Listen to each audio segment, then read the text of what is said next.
दादा आपला निंबू तोडणी चालू आहे आता तर काय भाव चालू आहे आता? पावसाळा लागला आणि मेमध्ये काय भाव होता?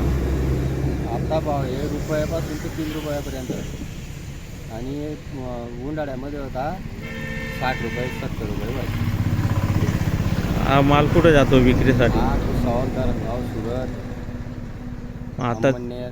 आता जो भावाने विक्री करतायत आणि ते आता मजुरी तर मजुरी सुद्धा परवडत नाही हो. रुपये किलोने जातोय, रुपये 2 रुपये सरासरी. चांगला माल असला तर 3 रुपये बस, याच्यावरती नाही आहे. आणि किती मजूर आहेत निंबू तोडणीसाठी लावलेले? 15 मजूर आहेत. 15 मजूर. आणि त्यांचा खर्च वेगळा. हा तो खर्च निघतली ना हो. वाहतूक. आणि या वर्षी पाऊस मे मध्ये चालू होऊन गेला, मे पासूनच डाऊन झालेलं आहे सीजन. हां पण झाड खराब होण्यापेक्षा आपल्याला तर करावं लागेल ना काहीतरी. म्हणजे जो आपण मेहनत करतोय तो तो तेही निघणार नाही नाही. निघत नाही, मेहनत सुद्धा निघत नाही. नाही म्हणजे आता 1 रुपयापासून तर 3 रुपयापर्यंत भाव आहे. भाव आहे. हा.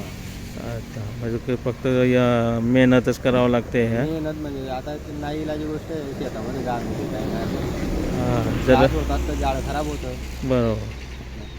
आणि पाऊसही सुरू असल्यामुळे मग ते फळं तळणं असं ते निंबूचं खराब होत आहे. मजूर भेटत नाही टायमावर, अशी गोष्ट होऊन जाते. मग त्याच्यामुळे जसं भेटलं तसं काढावं लागतं. ओके.